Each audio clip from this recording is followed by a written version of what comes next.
L'objet de l'association, c'est soutien et développement des arts numériques par tout un tas d'éléments. Donc là, par exemple, le lieu dans lequel on est maintenant, c'est un atelier pour nous. Comme on fait des arts numériques, on cherche l'unicité. Notre travail, c'est inventer des images.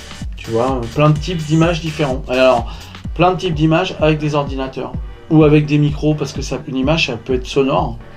On peut juste parler dans un micro et ça raconte des trucs.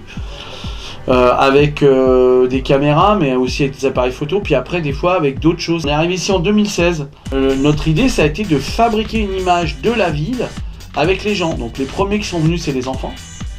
T'as les enfants du quartier, et alors quand on a commencé à ouvrir aux enfants, nous on se disait on va avoir 4-5 enfants comme ça. Au début on était 15, on était là, oh. Et les gamins ils venaient, c'était les petits, les grands et tout ça, puis on faisait des trucs avec eux. Un tiers-lieu, c'est un endroit où les gens ils peuvent venir et ils discutent les uns avec les autres pour faire des trucs, des initiatives, des actions, mettre en œuvre des idées, quoi. Voilà. Ce qui est très important pour moi, c'est d'essayer de trouver des moyens pour avoir des actions sur la ville et que ces actions ne soient pas menées que par nous, mais qu'il y ait d'autres gens qui viennent. Alors là, par exemple, c'est un photographe et un artiste qui sort des Beaux-Arts qui travaille dans l'impression.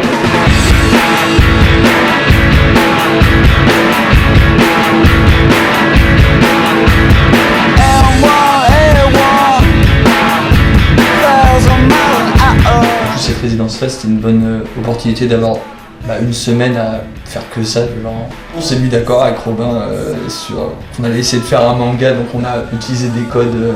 Voilà, la coupe de cheveux de Sangoku, c'est quand même un... Même si t'as pas lu Dragon Ball Z, souvent tu vois le truc.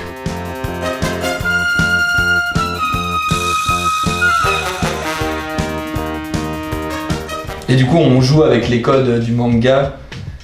Mais du coup, vu qu'on utilise de la photo, on la déforme aussi, parce que le manga c'est une esthétique super déformée, crayonnée. J'ai pris le choix d'avoir un travail à côté. Mais justement, je pense qu'on est peut-être aussi un bon exemple de voir qu'il y a plein de façons de faire du travail artistique. Tu peux en faire à temps plein ou pas. Enfin, je pense que c'est plutôt j'ai l'impression que c'est plus un tempérament aussi, une façon de...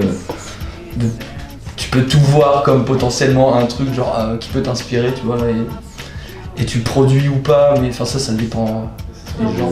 Enfin moi je fais, comme je disais, je fais aussi des trucs, ça m'arrive souvent de bosser le soir, ouais ça prend du temps quoi, par contre c'est hyper chronophage. Je dis que c'est pas le taf où t'as fait tes heures et puis puis c'est fini quoi. Mais enfin moi je pense que mais en même temps il n'y a pas de modèle, il n'y a pas de recette, et en fait tous les gens qui vont se lancer là-dedans vont devoir trouver un peu leur mayonnaise. Et, moi je pense que c'est faisable quoi. Moi je viens pas d'un milieu privilégié du tout, et j'ai réussi à faire ça. Après j'ai sûrement eu des coups de bol, mais je pense que c'est jouable.